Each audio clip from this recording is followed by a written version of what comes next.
Alors, chers amis, je vais aujourd'hui vous parler de la varicocèle. Alors, la varicocèle, c'est une pathologie très fréquente. C'est une cause d'hypofertilité masculine, en fait. C'est rarement une cause d'infertilité, mais c'est l'une des rares causes qui sont curables chirurgicalement. Et ça fait 100 ans qu'il y a une controverse sur l'utilité du traitement chirurgical et ses indications. Et nous allons développer tout ça au cours de ce cours en ligne. Alors, quelles sont les causes de la controverse?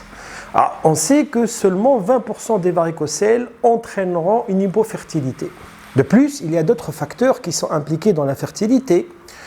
Nous savons que le traitement de la varicocèle améliore le spermogramme, mais l'effet sur le taux de grossesse est variable en fonction de la population cible et en fonction de plusieurs paramètres.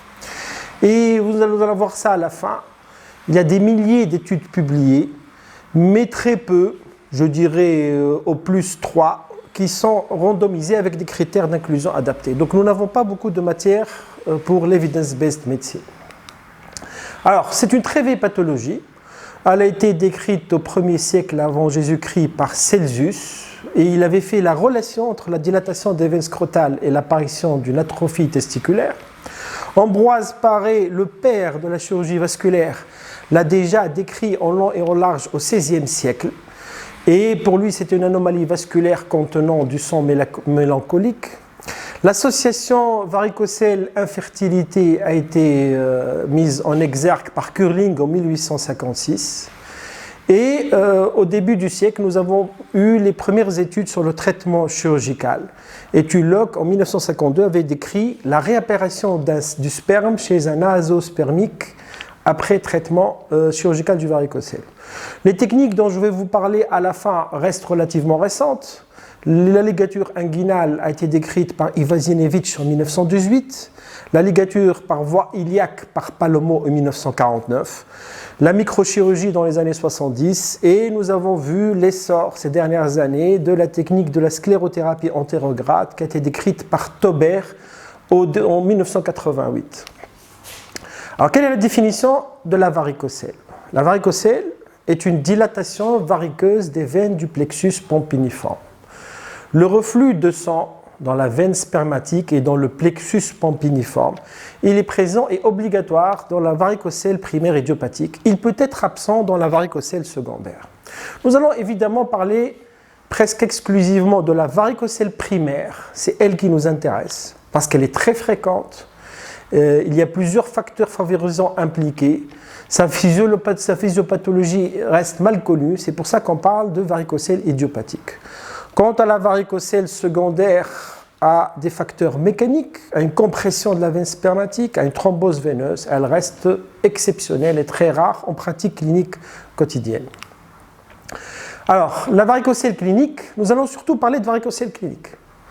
Celle qui est détectée par l'examinateur lors de l'inspection ou de la palpation. En épidémiologie, la varicocèle clinique, elle est gauche le plus souvent, dans 80-90% des cas. Elle peut être bilatérale dans 10 à 20% des cas. Elle peut être droite isolée, mais c'est rare. Quant à la varicocèle infraclinique, c'est une varicocèle qui est cliniquement indétectable. Elle est détectée par des examens complémentaires, par l'échographie Doppler, par la phlébographie. Les critères diagnostiques de la varicocèle infraclinique restent controversés et variables. Et son retentissement est inconnu, controversé. Je vous le dis de but en blanc, probablement que ça n'a aucun effet sur le spermogramme finalement et qu'il ne faut pas les toucher, ces varicocèles infracliniques. Alors voici une image de ce que c'est une varicocèle. Donc vous voyez qu'au-dessus du testicule, il y a une dilatation variqueuse de ces veines du plexus pampiniforme. Et ça, quand c'est très important, quand c'est varicocèle, on va voir ça de grade 3, elle peut être même visible. Là, on voit la varicocèle à l'inspection en position debout. Alors, quand on prend la population des hommes de la population générale, 15% à peu près auront une varicocèle. Si vous prenez la sous-catégorie d'hommes avec une infertilité primaire, vous trouverez une varicocèle dans 40% des cas. Maintenant, si vous vous intéressez à la population d'hommes avec une infertilité secondaire, ils ont eu un enfant au départ, puis l'infertilité ou l'hypofertilité s'est installée, le taux de varicocèle est de 80%. Qu'est-ce que ça veut dire? Ça veut dire qu'en fait, la varicocèle, ça entraîne une atteinte progressive de la fertilité. C'est-à-dire, la varicocèle, elle apparaît à la puberté, lors de la crise de croissance, entre 14 et 16 ans. Et quand il aura 20 ans, le spermogramme sera normal. Puis petit à petit, cette varicocèle va entraîner l'apparition d'une asténosospermie, puis d'une asténotérato, puis d'une oligospermie au fil des années jusqu'à atteindre l'azospermie. Donc c'est quelque chose qui va atteindre le sperme et la spermogénèse de façon progressive au cours de la vie. C'est ça le dilemme. Et c'est pour ça que vous trouvez cette pathologie surreprésentée chez les patients qui ont une infertilité secondaire. Mais n'oubliez pas que finalement, 80% des hommes avec varicocèle sont fertiles à un moment X. C'est d'où les controverses sur les indications du traitement, et on verra ça tout à l'heure. Alors, elle est très rare chez l'enfant. Comme je viens de vous le dire, elle apparaît à la puberté, lors de la crise de croissance. Il est vrai qu'elle est surreprésentée chez les sportifs. La fréquence serait peut-être augmentée par l'activité physique. Nous avons des études, par exemple, sur les jeunes footballeurs du Milan AC qui font un entraînement intensif. On retrouve 30% de varicocèle. La fréquence augmenterait avec la taille et le poids. Donc, c'est des sportifs, des basketteurs, des gens qui ont une taille, un poids important. Mais ça reste la cause la plus fréquente d'infertilité masculine. Et puis enfin, la chirurgie de la varicocèle est la chirurgie de l'infertilité la plus pratiquée dans le monde.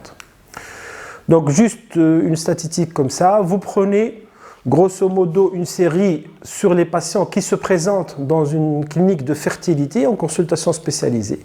Et vous allez voir qu'à peu près 40% en fait se présentent avec une varicocèle. Et ce pour l'exploration d'une infertilité. Elle peut être isolée comme elle peut être associée à d'autres facteurs d'infertilité. Alors un peu d'anatomie pour comprendre. Alors voici le plexus pampiniforme. Vous remarquerez qu'il y a des anastomoses partout. C'est vrai que ce plexus pampiniforme se jette dans la veine spermatique interne. Mais il y a des anastomoses vasculaires avec la veine spermatique externe, avec la veine épigastrique inférieure, même avec la veine fémorale, avec la veine iliaque, avec les veines déférentielles et crémastériennes. Toutes ces anatomoses expliquent qu'il n'y a pas de technique qui va vous donner un résultat à 100%. Il n'y a pas une technique chirurgicale qui pourrait obtenir un taux de récidive égal à 0. Parce qu'il y a des anastomoses. On aura beau oblitérer, ligaturer, sectionner la veine spermatique interne, il y a toujours des anastomoses qui peuvent revasculariser ce plexus pampiniforme. La varicocèle est plus fréquente à gauche, peut-être, et on va le voir tout à l'heure, à cause de cette anatomie-là. Vous savez qu'à gauche, la veine testiculaire se jette dans la veine rénale gauche à angle droit. Celle-ci, et son abouchement est un peu plus élevé, un peu plus en hauteur que la veine testiculaire, que la veine spermatique droite. La veine spermatique droite se jette, elle, directement dans la veine cave inférieure avec un angle beaucoup plus aigu. Et puis, il y a des anastomoses. Il y a des anastomoses, on peut retrouver des anastomoses entre les deux veines spermatiques, que ce soit des anastomoses basses au niveau iliopelvien ou hautes de part et d'autre de la veine cave.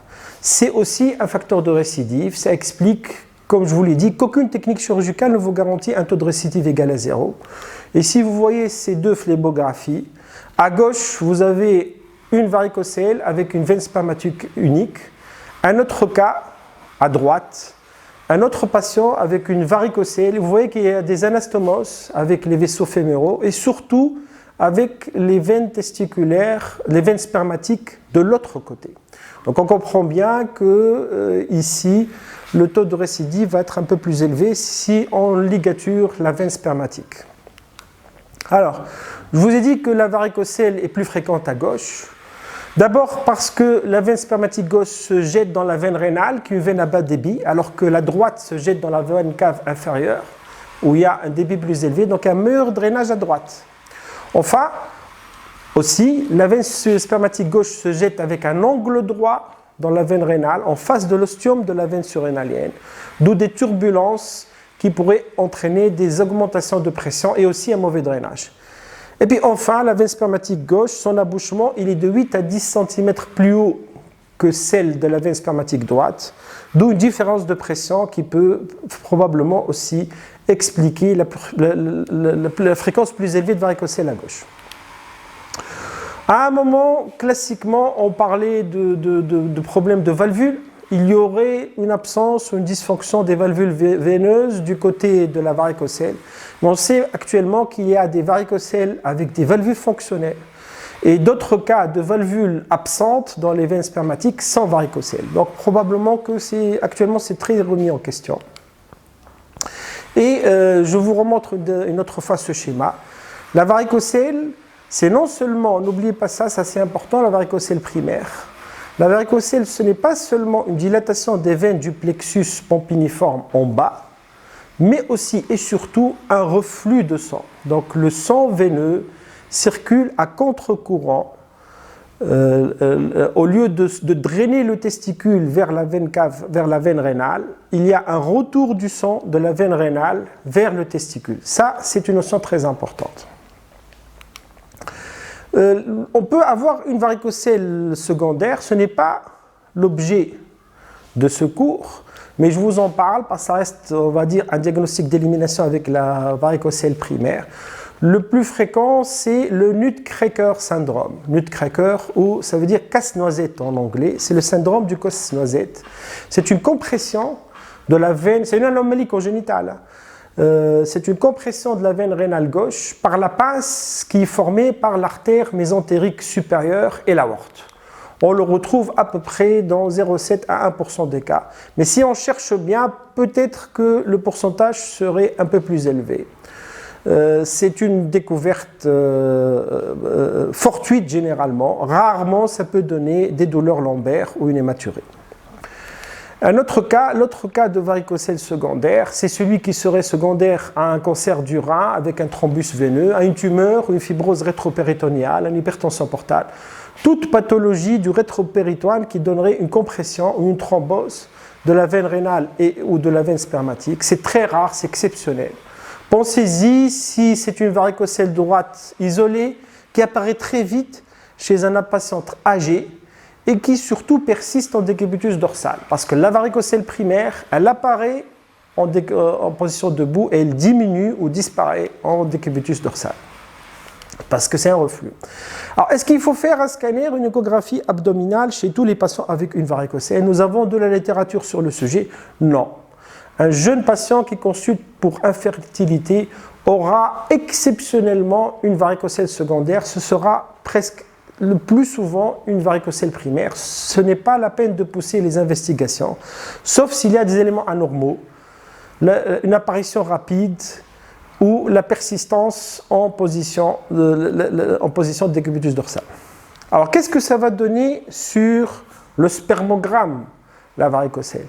Ça va donner des altérations progressives du spermogramme au fil du temps. Au fil du temps, à mesure que ce jeune adolescent, que ce jeune homme va vieillir, il y aura des répercussions sur le spermogramme plus ou moins rapides. Il y aura une diminution de la mobilité, donc une asténosospermie, l'apparition de formes anormales, d'une tératospermie, mais un peu spécifique, avec un stress pattern, surtout des anomalies de la tête des spermatozoïdes, puis progressivement l'apparition d'une oligospermie, d'une diminution de nombre. Donc c'est en fait une oligoasténotératospermie d'aggravation progressive jusqu'à atteindre l'azospermie. Ces altérations sont plus ou moins réversibles. Elles ne sont pas toujours réversibles, mais elles peuvent être réversibles en fonction du timing de l'intervention chirurgicale. On peut même avoir des atteintes endocriniennes avec une dysfonction des cellules de Leydig, mais c'est des atteintes qui sont détectées par des tests de stimulation, en fait, sans conséquences cliniques, et des dysfonctions des cellules de Sertoli. Et toutes ces atteintes sont plus ou moins réversibles.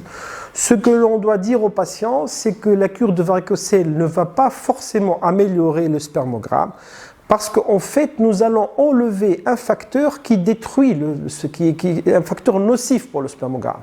Nous n'allons pas guérir, entre guillemets, le spermogramme. Nous allons enlever une maladie, un facteur qui va entraîner une maladie du spermogramme. Et c'est le corps qui va guérir tout seul, qui va essayer de rattraper les dégâts en matière cellulaire et en matière de fragmentation d'ADN, d'aneuploïdie. Ça devrait être réversible, mais ce n'est pas toujours le cas. Ça dépend des dégâts sur le testicule. Et puis souvent, on parle d'hypotrophie dans les comptes rendus cliniques ou des codes Doppler. Vous allez trouver, on parle d'hypotrophie testiculaire du côté de la varicocèle. En fait, ce n'est pas une hypotrophie, ce n'est pas un testicule de taille normale qui a diminué de taille.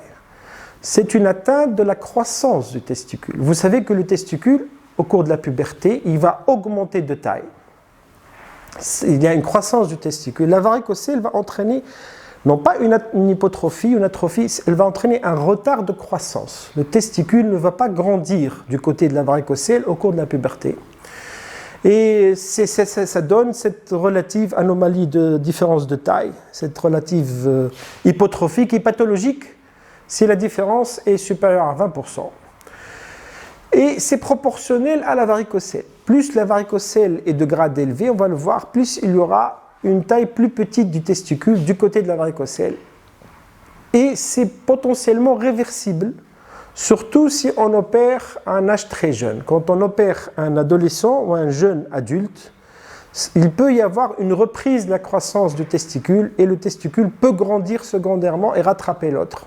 C'est partiellement réversible.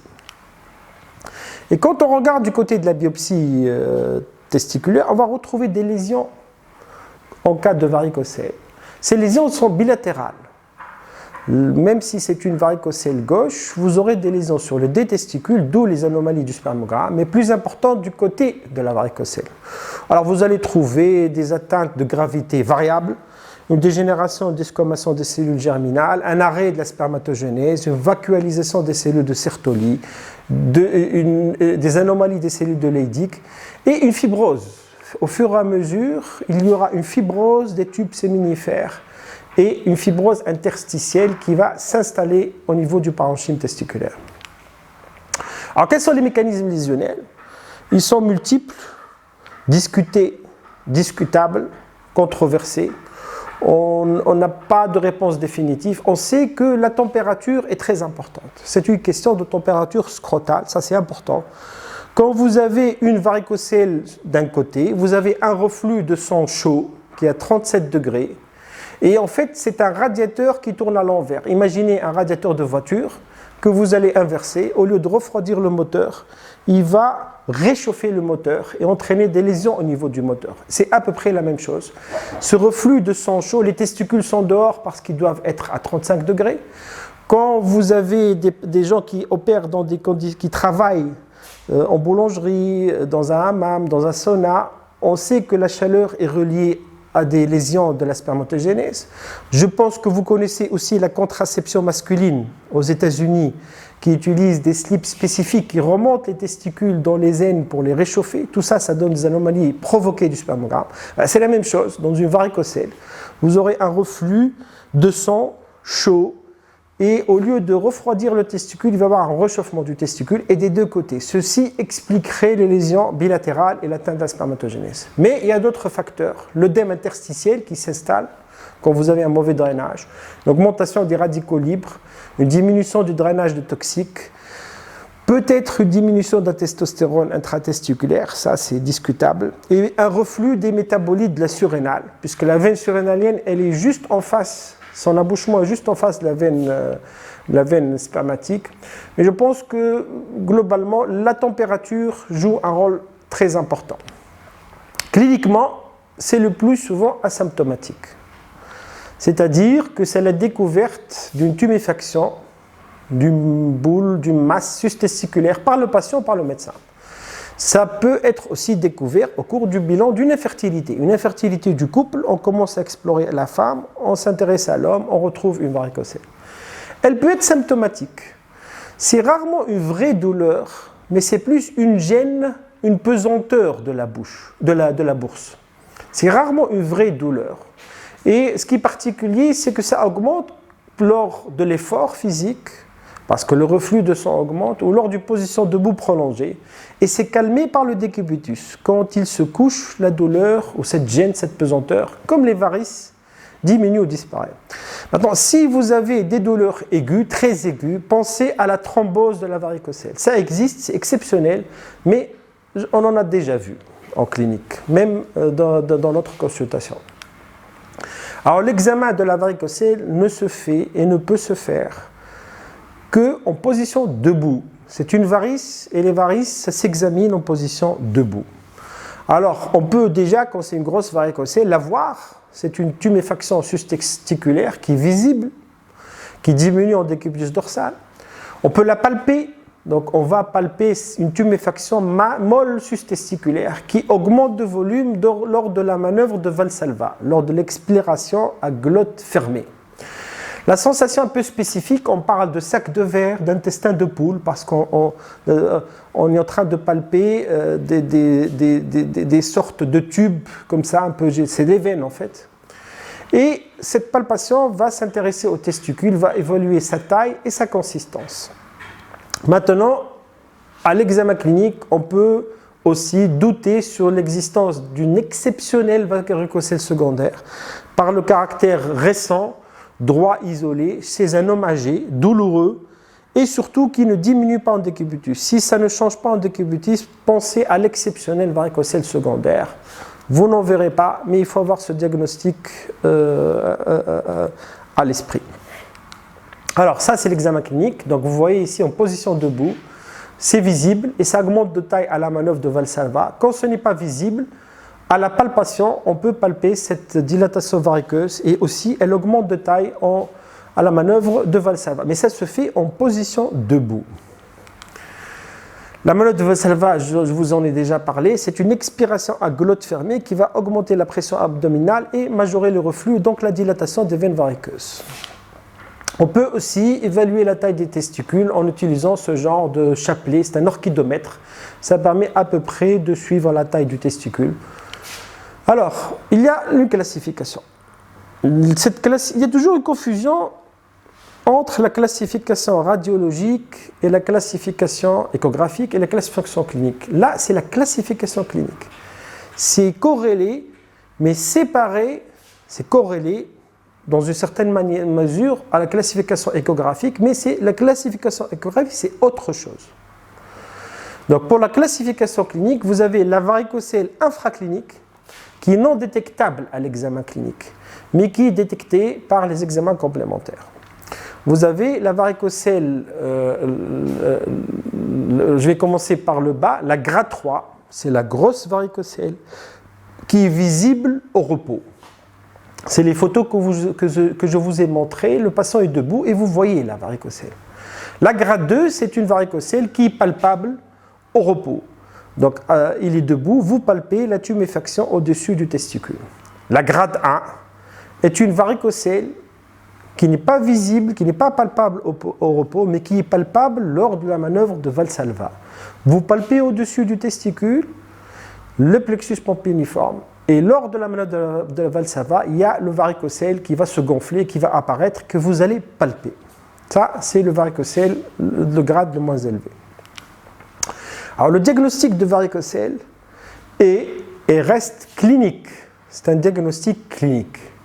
En fait, l'échographie sert surtout à détecter des varicocèles infracliniques de signification pathologique incertaine, et ça, je vous l'ai déjà dit. De plus, les critères de diagnostic échographique restent discutés, controversés, c'est une matière à discussion. À quoi sert l'échographie Doppler ? Elle sert quand on a un doute sur la clinique, un examen difficile, chez un patient obèse, chez un patient hypersensible qui ne se laisse pas examiner. Il y a des patients que dès que vous les touchez au niveau des testicules, peuvent vous faire des malaises vagaux qui sont hypersensibles. Ça peut servir de référence préopératoire, de référence médico-légale. Et on va voir que la varicocèle, c'est aussi un sujet médico-légal, on va en parler tout à l'heure. Et puis ça peut servir pour le contrôle post-opératoire, à la recherche de récidives, et enfin pour mesurer la taille du testicule.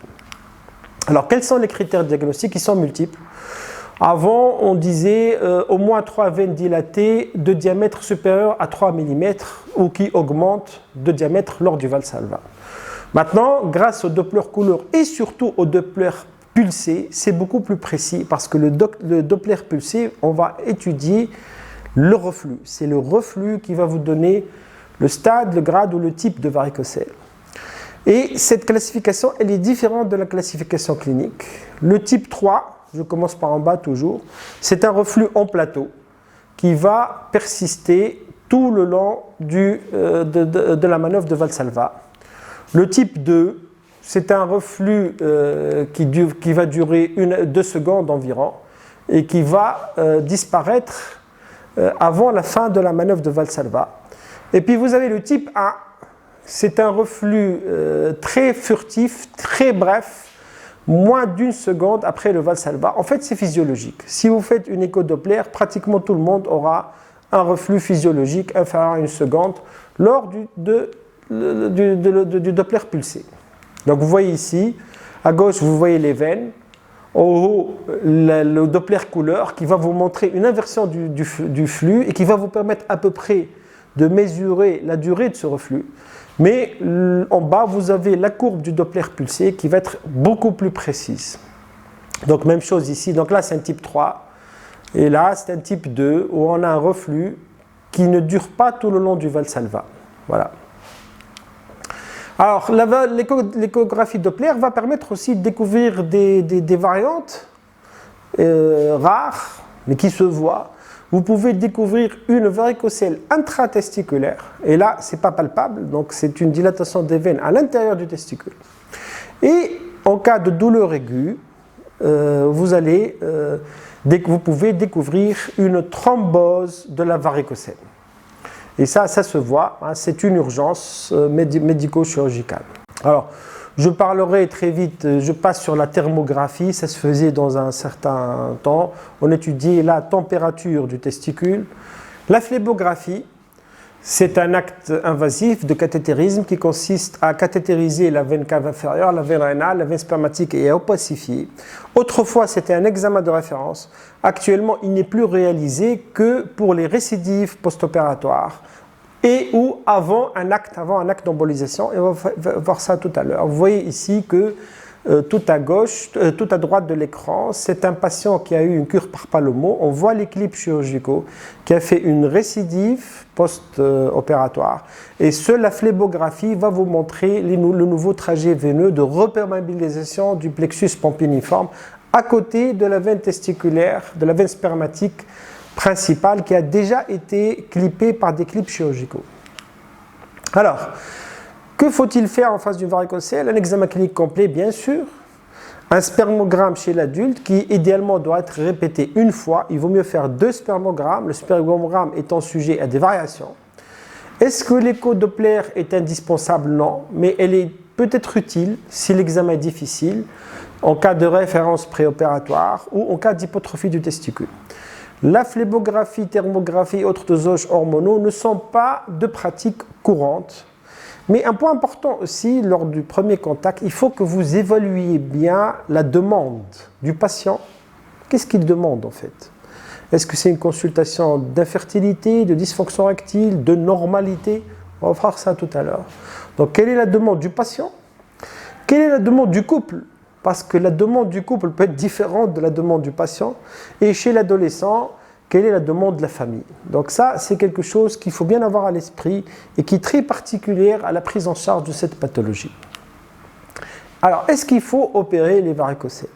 Faut-il opérer 15% de la population adulte? Là, c'est un sujet de controverse ou de discussion. Alors, vous allez voir que les guidelines, que l'on traduit à tort en français par recommandation, parce que le guideline, c'est une ligne de conduite, vous la suivez dans 80% des cas, mais vous pouvez en sortir. Les Américains ont une phrase célèbre, complain or explain. Suivez les guidelines, si vous en sortez, vous devez avoir des arguments. Donc vous voyez que les guidelines sont différents entre les sociétés savantes. Ce n'est pas très clair. Mais n'oubliez pas quel est le processus de genèse des guidelines. Les guidelines, ce n'est pas, comme je vous l'ai dit, un texte sacré. Ce n'est pas Moïse descendant de la montagne avec les tables de la loi. C'est des gens qui se réunissent dans un congrès médical, dans une institution, et qui font une étude de la littérature. Et en fonction des données de l'evidence-based medicine, de la médecine basée sur les preuves, ils vous sortent et avec des lignes de conduite. Je préfère utiliser la traduction ligne de conduite, qui est la vraie traduction des guidelines. Ce n'est pas la traduction de recommandation et un peu plus impératif. Ce n'est pas exactement la philosophie des guidelines. Alors, où est l'evidence-based medicine? Si vous faites une recherche sur PubMed, ça je l'ai fait il y a quelque temps déjà, vous trouverez des milliers d'études comparatives sur le traitement du varicocèle. J'ai vérifié hier, le chiffre d'hier était de 3782 études disponibles dans PubMed indexées sur le traitement du varicocèle. Donc des milliers d'études. Mais malgré ces milliers d'études, dans toutes ces études, qu'est-ce qu'on peut dire? On peut dire que la cure de varicocèle améliore la plupart des anomalies associées. Ça améliore le spermogramme, ça améliore les perturbations hormonales, ça améliore les lésions histologiques. On peut même voir une reprise de la croissance du testicule si le patient est opéré assez tôt. Mais pour nous, pour l'evidence-based medicine, ce qui nous intéresse en matière d'hypofertilité ou d'infertilité, c'est le taux de grossesse. Donc, comment faire pour étudier le taux de grossesse? Donc, il nous faut des études randomisées comparatives, étudiant le taux de grossesse. Donc, des couples chez qui on va opérer l'homme et des couples chez qui on va observer l'homme, un groupe de contrôle. Et ces couples-là, nous allons observer au fil du temps, est-ce qu'il y a une différence significative en matière de taux de grossesse?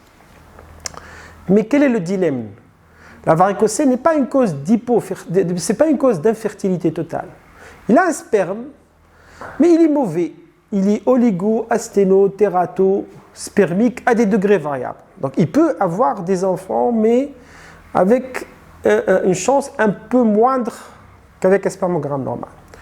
Donc ça signifie quoi? Ça signifie, puisque c'est une hypofertilité, il faut que vous suivez un nombre très important de patients pour voir une différence avec un suivi très lent.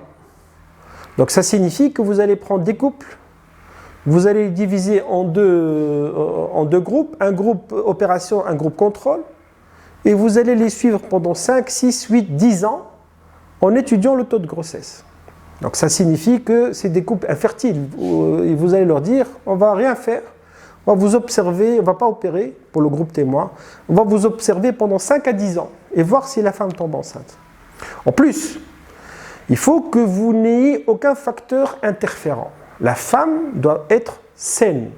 Et il n'y a aucun autre facteur féminin, pas de stérilité tubaire, pas de problème ovarien. Et il n'y a aucun autre facteur masculin. Pas d'infection, rien. Pas de problème obstructif, rien. Donc aucun autre biais. Et nous allons nous intéresser qu'au varicocèle clinique. Donc vous imaginez que c'est compliqué. Donc nous allons prendre des couples, éliminer tout facteur féminin, éliminer tout facteur masculin autre que la varicocèle, opérer l'homme randomisé, tiré au sort, la moitié seront opérés, les autres ne seront pas opérés. Et on va leur dire, ne faites rien, ne faites pas de PMA, restez comme ça, ce n'est pas la peine d'avoir des enfants, nous allons vous observer pendant 5 à 10 ans. C'est vrai qu'il y aura des difficultés à recruter des volontaires.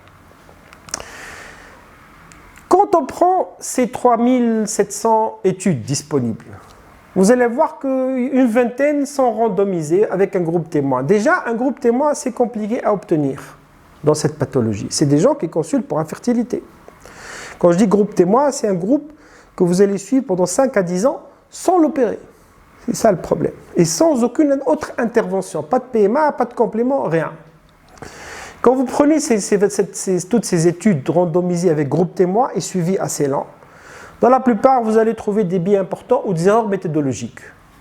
À un moment, on a fait de la PMA, à un moment, on a inclus des varicocèles infracliniques, à un moment, il y a d'autres facteurs qui interfèrent. Si vous restez strict, varicocèle clinique, altération du spermogramme, recul suffisant, étude du taux de grossesse, groupe contrôle adapté, aucun facteur féminin. Vous n'allez trouver que 3 études disponibles dans la littérature. Donc voici les 3 études qui sont disponibles selon ces critères stricts et vous allez vous rendre compte que ça représente à peu près, je dirais, 200-225 patients. Donc moins de 250 patients. Donc c'est ça le problème de l'évidence-médecine dans cette pathologie. Et vous allez avoir plusieurs méta-analyses qui incluent ces 3 études, toutes elles incluent ces 3 études, mais elles en rajoutent d'autres qui sont hétérogènes, qui sont biaisées, d'où des conclusions contradictoires. Parce que si vous mettez 250 ou 225 patients, puis vous en ajoutez 1000 à partir d'autres études, ça dépend du biais des études. Donc voilà. Et là, j'en ai repris que les plus importantes. En fait, il n'y en a que 3 qui répondent à ces critères stricts. Alors, quand on regarde les méta-analyses, il y en a toujours eu. Tous les ans, on a de nouvelles. Ça veut dire que la question n'est pas réglée. Vous en avez, Cochrane en 2004 avait inclus 8 études. Et pour cette méta-analyse, il n'y avait pas d'effet de la cure. Ficara en 2006, il avait inclus les 3 études correctes. Il avait montré qu'il y avait une augmentation significative du taux de grossesse après cure. Marmar en 2007 a inclus toujours ces 3 et 2 autres. Et il a montré que la cure de varicocèle augmente le taux de grossesse avec un autre ratio supérieur à 2,63. Bazem et Hall en 2011, ils avaient fait 2 types de méta-analyses. Une méta-analyse sur le taux de grossesse qui incluait 4 études et une autre sur le spermogramme avec 44 études. Ils avaient eu une amélioration significative des paramètres du sperme. Ils avaient eu une augmentation du taux de grossesse, mais n'était pas statistiquement significatif. C'est peut-être à cause de la faible taille de l'échantillon. Enfin, la dernière, Falara, en 2022, qui ont inclus 12 études, ils avaient montré que la cure de varicocèle augmente le taux de grossesse avec un autre ratio de 1,29 et améliore les paramètres du sperme. C'est un résultat que je trouve correct malgré l'inclusion d'études hétérogènes dans cette dernière méta-analyse. Donc je retenais ces 2-là, celle de Marmar en 2007 qui montre un autre ratio assez favorable à 2,63 et celle de Falara en 2023 de European Urology Focus qui montre une augmentation significative de l'autre ratio en faveur en matière de taux de grossesse. Donc la cure de varicocèle, elle augmenterait le taux de grossesse dans les dernières méta-analyses publiées. Alors, quelles sont les indications thérapeutiques ? Grosso modo, nous allons reprendre les indications de l'American Society for Reproductive Medicine. La cure de varicocèle doit être proposée au partenaire mâle d'un couple voulant concevoir. Si c'est une varicocèle clinique, palpable cliniquement, si c'est une infertilité documentée, si la femme a une fertilité normale, une infertilité potentiellement curable, et s'il y a des anomalies du spermogramme. S'il n'y a pas d'anomalie du spermogramme, il n'y a pas d'indication opératoire de la varicocèle. On peut aller plus loin, on peut proposer la cure de varicocèle chez un homme adulte avec une varicocèle clinique et une anomalie du spermogramme, parce qu'on sait que même s'il n'est pas marié, le spermogramme ne fera que se détériorer. Tous les paramètres du sperme ne feront que se détériorer au fil du temps. Et puis chez l'adolescent, avec une hypotrophie testiculaire. Une hypotrophie testiculaire, c'est un signe de souffrance testiculaire. Une indication très discutable, c'est la varicocèle symptomatique. Elle existe. Il y a des patients qui réclament l'intervention, qui décrivent des douleurs, une gêne, une pesanteur. Il faut être assez prudent dans l'analyse de cette douleur. Mais ça peut être considéré comme une indication thérapeutique à condition de faire le bon diagnostic, de ne pas opérer quelqu'un qui a une pathologie des adducteurs ou une hernie douloureuse. Alors, quelles sont les techniques chirurgicales ? Alors, il y en a plusieurs. Et quand en chirurgie, vous avez plusieurs techniques chirurgicales, c'est qu'aucune n'est la panacée.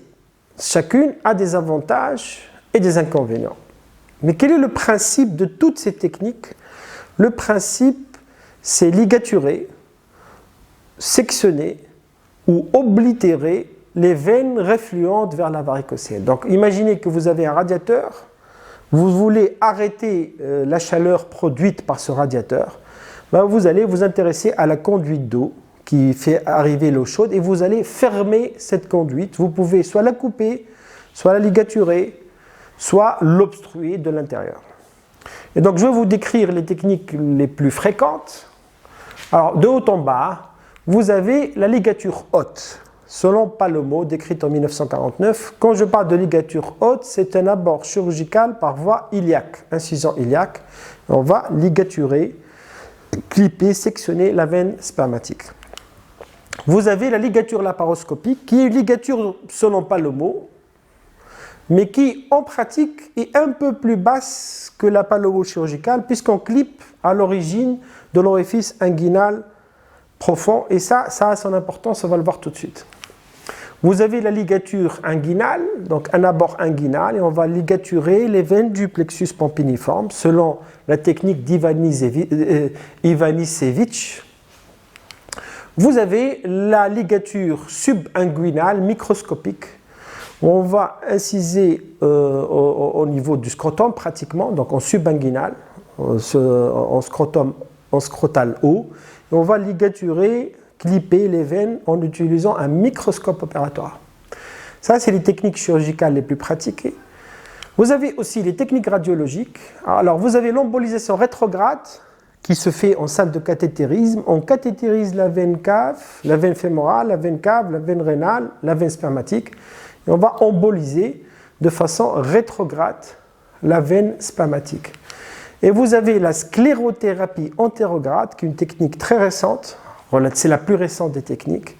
Et cela consiste à aborder le plexus pampiniforme et injecter un agent sclérosant qui va remonter tout le long de la veine spermatique et l'oblitérer. C'est pour ça qu'on parle d'antérograde, elle va dans le sens normal du flux veineux.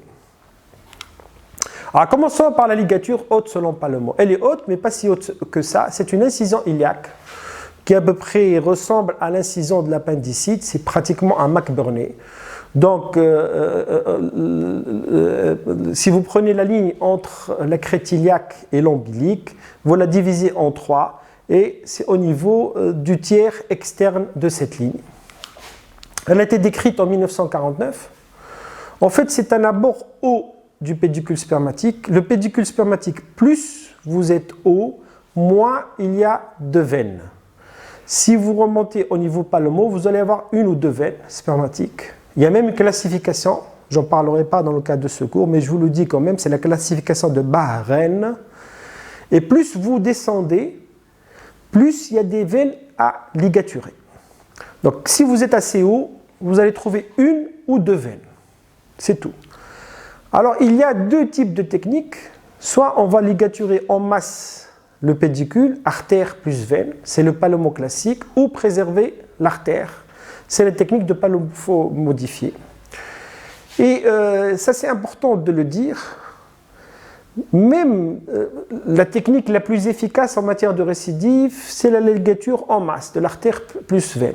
Et paradoxalement, quand on ligature l'artère spermatique, il n'y a aucun cas d'atrophie documenté dans la littérature. C'est même la seule technique où il n'y a aucun cas d'atrophie documentée dans la littérature. Toutes les autres, vous avez un taux d'atrophie post-opératoire non nul, sauf la Palomo, à condition qu'il n'y a pas eu de chirurgie inguinale préalable.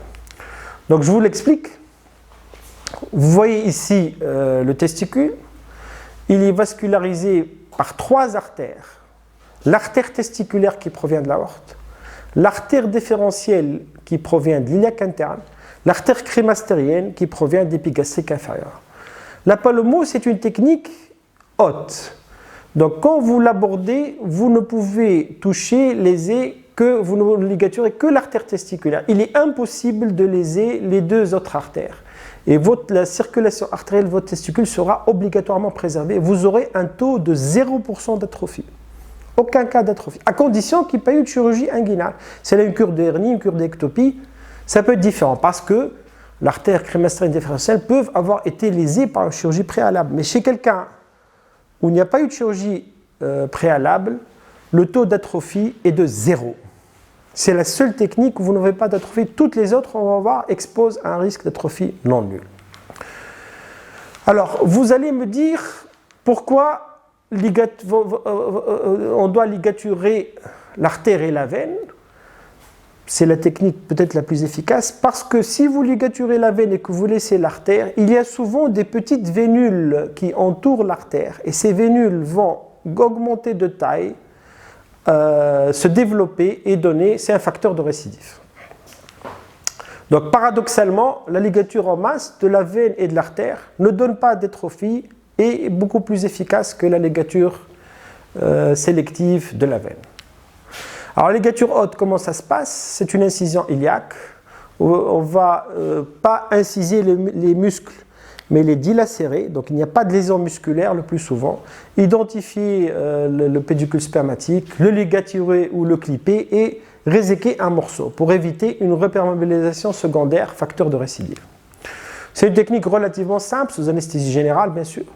Si vous faites une ligature en masse, le taux de récidive est très bas, 1 à 4%.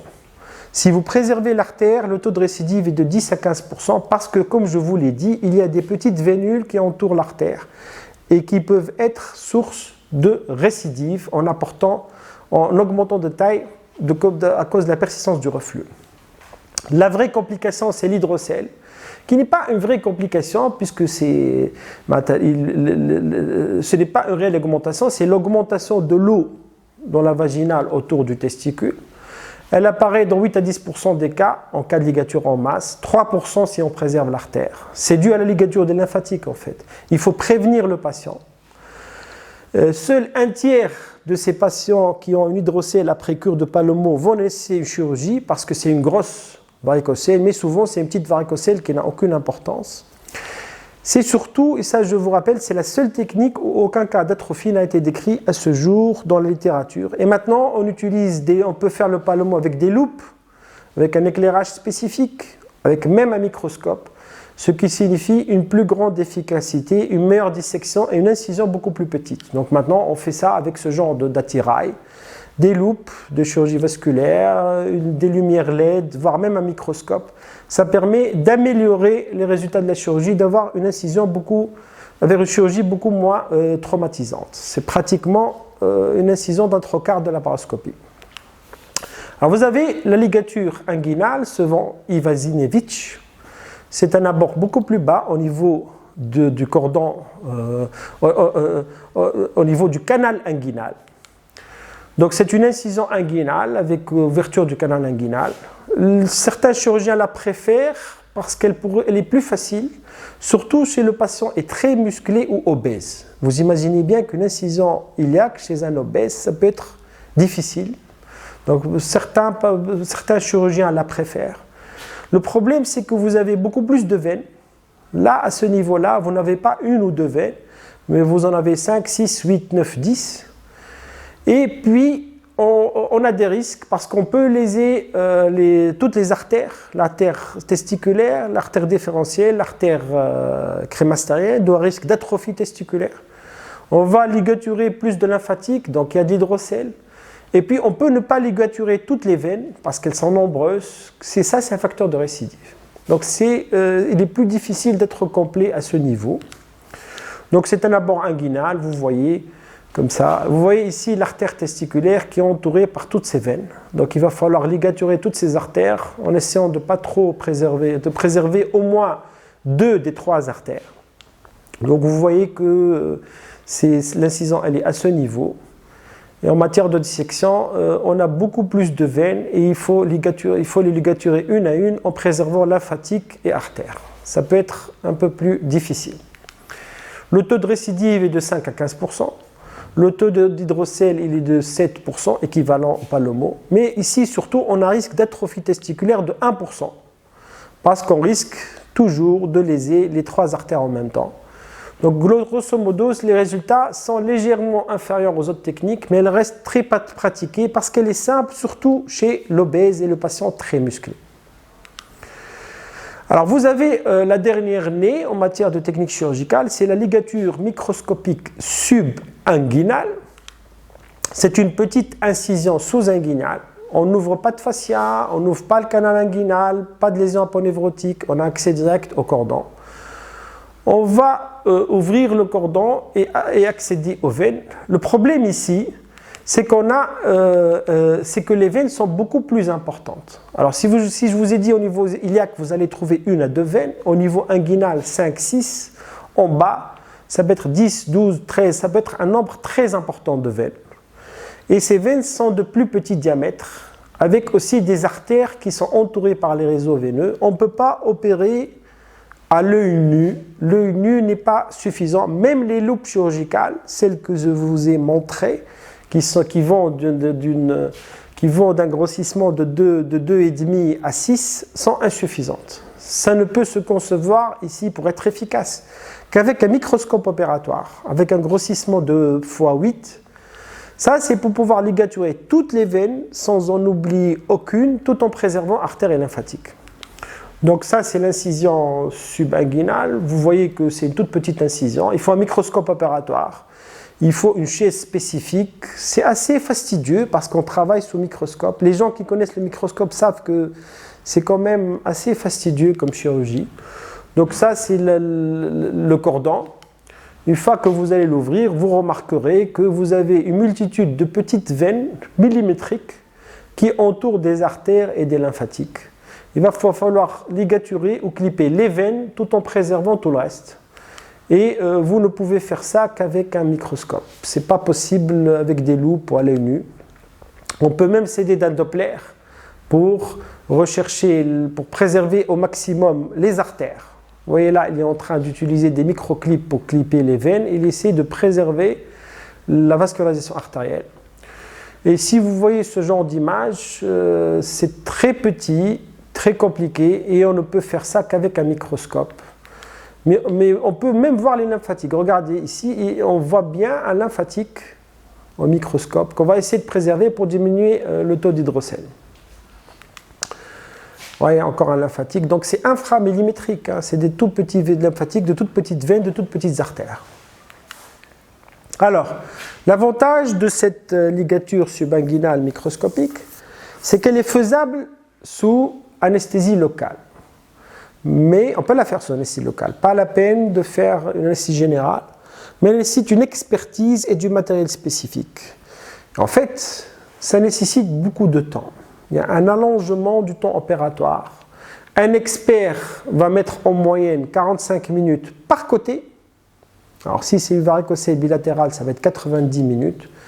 Un débutant ou un cas chez un patient difficile, avec beaucoup de veines, ça peut aller jusqu'à 2 à 3 heures. Donc là, pour les débutants, les gens qui commencent, ils peuvent commencer par la ligature inguinale microscopique, qui est une variante un peu plus facile parce qu'il y a moins de veines et elles sont un peu plus grosses. Alors, la ligature subinguinale microscopique, c'est la technique qui offre les meilleurs résultats. C'est les experts. Il faut être un expert, il faut en faire tout le temps. Malgré ces contraintes, la vraie contrainte, c'est très fastidieux, c'est un temps opératoire très allongé et donc c'est très coûteux. C'est beaucoup plus coûteux que les autres techniques. Le taux de récidive est de très faible, à 0 à 4%. Le taux d'hydrocèle est de 1%. Mais le taux d'atrophie n'est pas nul. Dans toutes les études, vous avez un taux d'atrophie 0,1, 0,2, 0,3, toujours inférieur à 1%, mais présent. Toutes les séries publiées montrent un taux non nul d'atrophie testiculaire. Donc il y a toujours un risque, même avec le microscope. La seule technique qui ne donne pas de risque d'atrophie, c'est la palomo, à condition qu'il n'y ait pas eu de chirurgie inguinale préalable. Alors, la ligature laparoscopique. Alors, la ligature laparoscopique, ça se fait par une technique laparoscopique. Donc, vous avez 3 incisions, 2 incisions, 2 trocars opératoires et un trocar pour la caméra au niveau de l'ombilic. Alors, c'est un abord laparoscopique transpéritonéal. Ça se fait par 3 trocars, mais il existe des solutions en utilisant un monotrocar, les variantes LES, qui est très peu pratiqué finalement. Ça consiste à inciser le péritoine, l'abord du pédicule, se fait par voie transpéritonéale. Donc on incise le péritoine et on va aborder le pédicule spermatique dans son entrée à l'orifice inguinal interne. Donc c'est plus bas que le palomo. Donc vous voyez ici le pédicule spermatique, son entrée dans l'orifice inguinal profond. C'est là où on va l'aborder, donc c'est beaucoup plus bas que le palomo classique. Et vous remarquez ici qu'il y a un élément, et ça a son importance, j'en parlerai tout à l'heure, qui vient ici, c'est le déférent, avec sa vascularisation. Alors, une fois qu'on a abordé ce pédicule, on va disséquer, puis clipper et sectionner, soit en masse le pédicule spermatique, soit avec préservation de l'artère, comme le palomo. Ça permet une cure bilatérale, on peut faire les deux côtés en même temps, et on a l'avantage de l'agrandissement optique par le laparoscope. Alors, vous voyez ici l'abord du pédicule spermatique. Ici, il va faire une ligature sélective, donc il va disséquer la veine, la clipper et sectionner entre les deux points de clipage. Retenez ici une chose, c'est qu'on opère tout juste après de l'entrée du déférent dans l'orifice inguinal profond, et donc il y a un risque de lésion aussi bien de l'artère testiculaire en cas de ligature en masse que de l'artère déférentielle. Ça a son importance. Ça n'existe pas dans le palomo classique. Alors c'était une technique qui était très à la mode dans les années 90-2000. Actuellement elle est remise en question, parce qu'elle expose à des complications rares mais graves. Finalement, la cure de varicocèle, ça reste une chirurgie pariétale. Là, on va traverser le péritoine pour aller chercher le pédicule. Donc, il y a un risque de lésion des viscères intra-abdominaux. Il est faible mais non nul. Donc, on expose le patient à un risque non nul de plaie intestinale, de plaie colique, de lésion des gros vaisseaux, de l'aorte, de la veine cave, des veines iliaques, avec tous les risques que ça représente. Donc on expose pour une chirurgie fonctionnelle le patient à un risque vital supplémentaire, un risque de mort. Ça coûte plus cher que les autres techniques. Le taux de récidive en cas de ligature sélective de la veine testiculaire, de la veine spermatique, c'est le taux du palomo, donc 5 à 15%. Le taux d'hydrocèle, c'est celui du palomo. Mais en plus, il y a un risque d'atrophie testiculaire qui n'existe pas dans le palomo classique.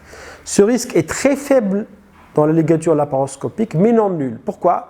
Parce qu'on opère plus bas, donc on risque de léser à la fois l'artère testiculaire et l'artère déférentielle. Donc on peut ligaturer 2 sur les 3 artères qui vascularisent le testicule. Et si l'artère crémastérienne n'apporte pas de début sanguin suffisant, il y a un risque d'atrophie ou d'hypotrophie.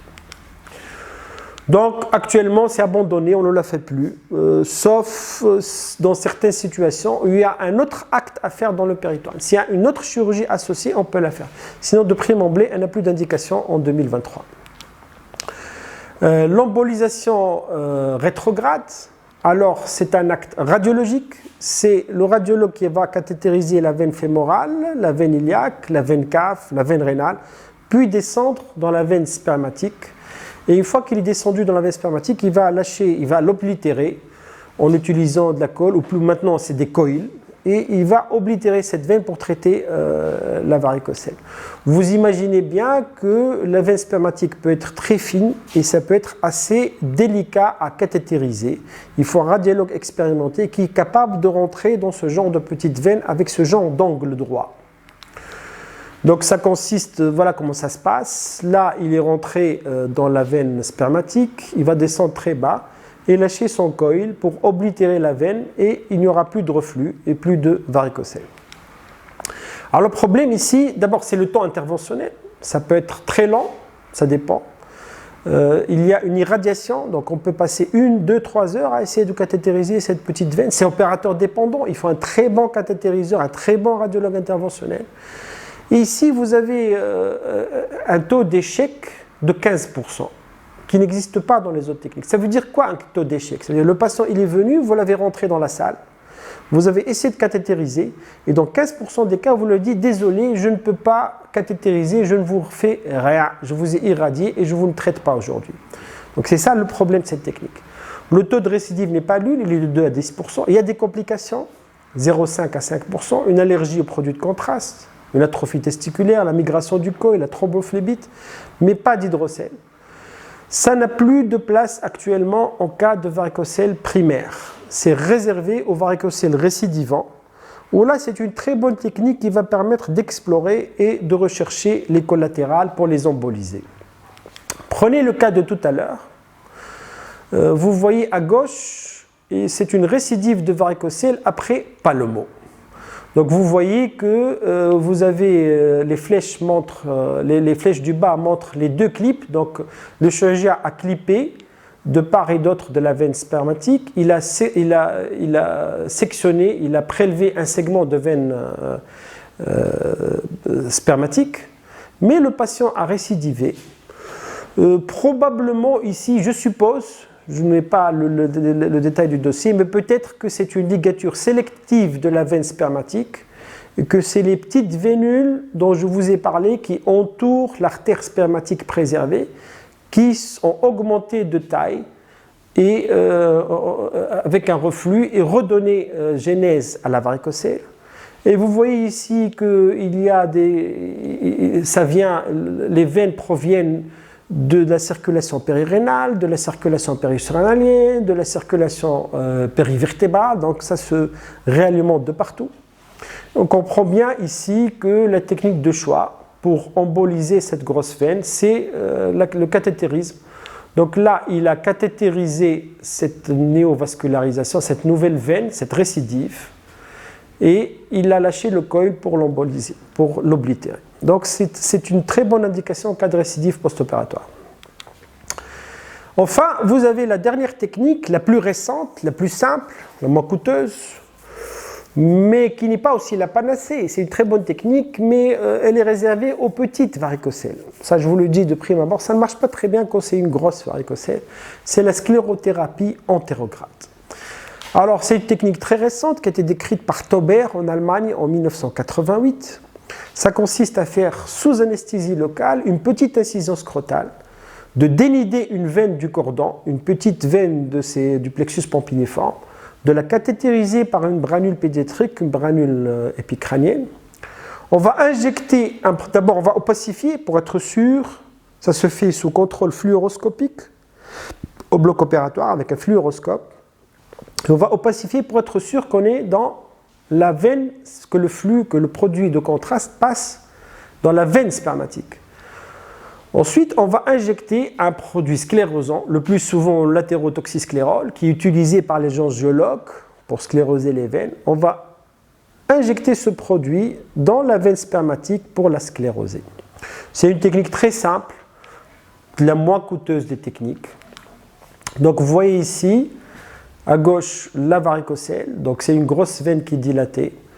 On va opacifier par une veine, je vous montrerai le détail, on va opacifier par une branule dans le plexus pampiniforme pour être sûr que c'est la veine. Et on va injecter cet atérotoxysclérol et on va le suivre radiologiquement, la montée du produit, parce qu'on fait précéder l'atérotoxysclérol d'une petite bulle d'air. On va suivre cette bulle d'air qui va nous montrer le début, le haut de la colonne d'atérotoxysclérol. Et dès que la bulle arrive au niveau de la veine rénale, on demande au patient de faire une manœuvre de Valsalva pour arrêter la montée du produit. Et comme ça, on est sûr que le produit, il a atteint toute la longueur de la veine spermatique pour la scléroser et l'oblitérer. Bien sûr, c'est une toute petite bulle d'air qui ne fera aucun dégât, il n'y a pas de problème d'embolie avec cette quantité d'air. C'est une toute petite bulle d'air. Donc voilà les techniques. Incisie locale, petite incision au niveau du scrotum. On va mettre sur l'acte le cordon spermatique. On va dénuder le cordon spermatique. Il faut utiliser des instruments fins, des instruments de microchirurgie. Et on va essayer de dénuder une des petites. Il y a de multiples veines. On va essayer de sélectionner une veine, de la dénuder sans trop la disséquer, et puis de l'intuber par une branule épicrânienne. Donc c'est une branule pédiatrique pour l'intuber. On va passer du produit de contraste, ça va nous permettre d'être sûr que cette veine conduit vers la veine spermatique et pas vers le testicule. On va suivre la colonne de produits de contraste par scopie. Puis après, on va injecter de l'athérotoxysclérol précédé d'une bulle d'air. Et on va suivre la montée de cette bulle d'air dans la veine spermatique. Dès que ça atteint la veine rénale, on va atteindre au patient, juste avant l'abouchement dans la veine rénale, on va demander au patient de faire une manœuvre de Valsalva pour arrêter la progression et permettre à l'athérotoxysclérol de scléroser toute la veine spermatique. C'est un geste simple, rapide, ça prend 10 à 25 minutes. C'est toujours possible. Parce qu'il y a beaucoup de veines. Donc si vous commencez, vous n'arrivez pas à intuber la première, vous n'arrivez pas à cathétériser la deuxième, vous arriverez toujours à trouver une veine. C'est une varicocèle, donc c'est des veines assez dilatées au niveau du testicule. Donc vous allez trouver des veines à intuber. Ce n'est pas une grande irradiation, c'est 2 petits coups de scopie. Le taux de récidive ici, il est de 5 à 9, 10% dans les séries, mais c'est des séries qui s'intéressent, qui comprennent des patients avec des petites varicocèles. Pour des petites varicocèles, grade 1 à 2, ça marche très bien. Pour les grosses varicocèles, les gros paquets variqueux, on comprend bien que vous avez 2 ou 3 grosses veines spermatiques très larges, de la largeur d'un doigt. Le athérotoxysclérol n'est pas capable d'oblitérer ces veines. Donc ça dépend du grade. Donc ça marche bien pour les petites varicocèles. Pour les grosses varicocèles, le taux de récidive est plus important. Il y a des complications en fonction de l'expérience, des hématomes, des épididymites et surtout un risque d'atrophie testiculaire. Il y a un risque d'atrophie testiculaire aux alentours de 1%. Et cette atrophie testiculaire, elle est due au reflux d'athérotoxysclérol dans le testicule. On a beau, ça je ne vous l'ai pas dit, je vous le dis maintenant, la modification c'est qu'on ligature la veine d'aval, mais on a beau ligaturer la petite veine d'aval sous la branule, il y a toujours un risque de reflux vers le testicule d'athérotoxysclérol et donc d'atrophie secondaire. Il n'y a pas d'hydrocèle et c'est une technique très peu coûteuse. L'athérotoxysclérol, ça ne coûte pas cher et tous les instruments, une branule épicrânienne, quelques instruments de base, un peu d'anesthésie locale, donc c'est pas cher du tout. Alors quelle est la meilleure technique ? Si je vous ai parlé de 6 techniques, c'est qu'aucune n'est la panacée. Chacune a des avantages et des inconvénients. Est-ce qu'il y a un bon choix, un mauvais choix ? Ça dépend. Ça dépend de l'expérience de l'opérateur, du contexte symptomatique, infertilité, de la corpulence du patient, du grade de la varicocèle et de différents paramètres. Donc il n'y a pas de mauvais choix ou de bon choix. Tous les chemins mènent à Rome, ou à Sfax en l'occurrence, puisqu'il s'agit finalement d'oblitérer ou de sectionner une veine spermatique. Alors on va dire que sur les 6, je pense que 3, il faut en retenir 3. La sclérothérapie antérograde, c'est une très bonne technique, simple, rapide, mais qui doit être réservée aux petites varicocèles. La ligature microscopique est probablement la technique la plus efficace. Mais c'est une technique très fastidieuse qui va prendre un temps opératoire allongé, compliqué et très coûteuse parce qu'elle implique un matériel très coûteux. Enfin, la ligature haute selon Palomo est probablement un bon compromis puisqu'elle est très efficace, surtout si vous faites une ligature en masse du pédicule. Ça reste une opération chirurgicale, mais c'est la seule qui ne donne aucun cas d'atrophie testiculaire documenté dans la littérature. La ligature inguinale, selon Ivasinevich, reste très pratiquée, mais je pense qu'elle est légèrement inférieure aux autres techniques. Elle présente le problème, il y a un risque d'atrophie non nul, et elle est légèrement inférieure aux autres.